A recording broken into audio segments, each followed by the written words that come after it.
Prodi Sarjana Kebidanan tingkat 2 Kebidanan. Kami dari kelompok 6.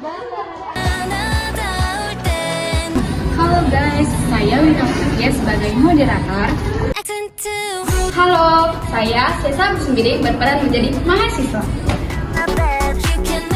Halo, saya Agnes Nainggolan sebagai bidan.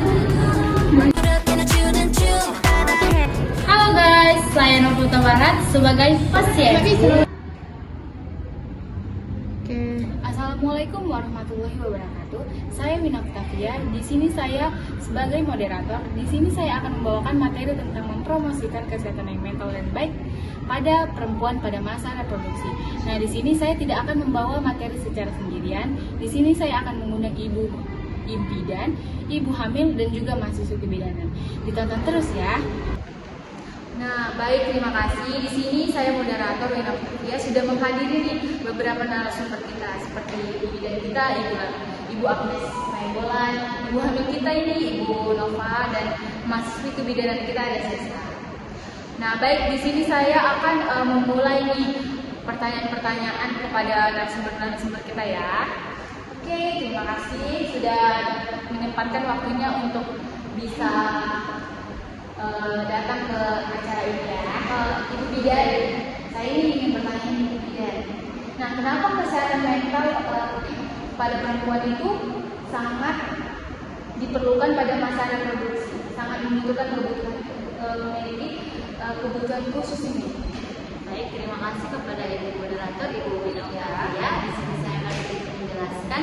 Nah, kesehatan mental itu sangat penting karena mempengaruhi kondisi fisik, emosional pada ibu. Nah, ini juga pada masa reproduksi ini perempuan itu mengalami yang namanya berbagai perubahan hormon. Di sini juga ada peran sosial yang dapat menimbulkan stres, kecemasan, dan juga bahkan depresi. Nah, jika tidak ditangani dengan baik, kondisi tersebut dapat berdampak pada kesehatan ibu dan janinnya tersebut, gitu Bu. Oke, baik Ibu. Nah, di sini kan Bu, seperti yang Ibu jelaskan tadi, nah apa sih peran ibu bidan ini dalam mendukung kesehatan mental pada ibu hamil tersebut? Nah, betul sekali. Nah, di sini dibahas tentang peran yang sangat luas. Nah, bidan itu Bu tidak hanya memberikan pelayanan yang namanya pelayanan fisik, tetapi juga memberikan dukungan psikologis, dan bidan juga dapat melakukan yang namanya screening kesehatan mental dan memberikan konseling, edukasi, dan mendengarkan keluhan ibu dengan empati. Nah, di sini juga bidan dapat serta membantu ibu mengembangkan pola pikir positif dan kemampuan untuk mengalami yang namanya stres pada ibu hamil. Oke, baik, terima kasih Ibu bidan. Nah, apakah dari mahasiswa kebidanan kita ada yang ingin ditanyakan kepada Ibu bidan? Terima kasih Bu. Jadi Bu, kita juga harus memperhatikan emosi masyarakat kita juga ya? Betul sekali. Nah, di sini kita sebagai bidan ini saya maksudnya pendekatan yang harus diberikan itu seperti pendekatan yang ramah, empati, dan memberikan komunikasi yang baik, itu yang dapat membuat perempuan merasa aman dan nyaman untuk menceritakan masalah yang dialaminya kepada ibu hamil, kepada seorang bidan seperti itu. Oke, baik. Di sini saya ingin bertanya nih kepada ibu hamil kita ini, Ibu Nova. Nah, Ibu Nova, pada saat kehamilan ini apakah Ibu sering merasa ada kecemasan gitu pada saat kehamilan ini? Iya Bu, ya tentu pernah. Saya memasuki trimester ketiga, saya merasa khawatir mengenai proses persalinan dan kesehatan bayi saya. Kadang saya juga sulit tidur dan sering merasa cemas. Oke, terima kasih Bu. Ibu Nova, bisa saya tanya lebih dalam lagi?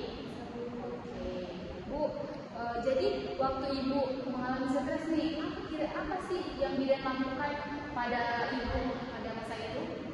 Baik Bu, di sini selama saya konsultasi pada bidan itu sering memberikan saya konseling Bu, menjelaskan proses persalinan dengan jelas. Terus ibu bidan juga mengajarkan tentang relaksasi. Ibu bidan juga menyarankan saya berbagi cerita dengan suami dan keluarga saya Bu. Nah, setelah saya konseling dengan ibu bidan, saya merasa lebih tenang dan nyaman. Saya lebih merasa percaya diri. Jadi Bu, selain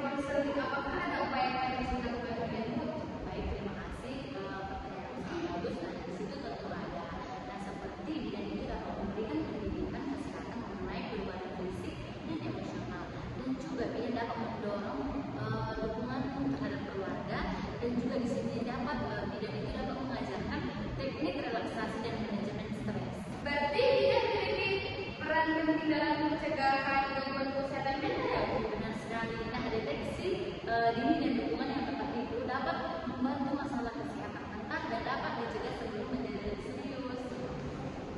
Nah, baik, dapat disimpulkan dari video ini bahwa kesehatan mental pada masa reproduksi itu sangat dipentingkan, dan bidan juga berperan dalam memberikan dukungan emosional, edukasi, dan juga berperan bekerja sama dengan keluarga dan tenaga kesehatan lainnya. Saya harap para ibu tidak ragu untuk menceritakan perasaan dan keluhnya kepada bidan. Dan saya calon bidan, kami harus mampu memberikan pelayanan yang holistik, tidak hanya memperhatikan kesehatan fisik, tetapi juga kesehatan mental. Karena kesehatan mental yang baik itu akan mendukung kesehatan ibu dan bayi dan keluarga secara keseluruhan. Baik, terima kasih sudah melihat atau mendengarkan video kami ini. Semoga video ini bermanfaat, teman-teman. Saya Lina Octavia mengundurkan diri. Dan saya Agnes Nenggolan sebagai ibu bidan mengundurkan diri. Dan saya Nopal Barat sebagai ibu hamil mengundurkan diri. Dan saya Cesar sendiri sebagai mahasiswa izin mengundurkan diri. Kami sebagai calon bidan akan mensejahterakan kesehatan mental bagi perempuan.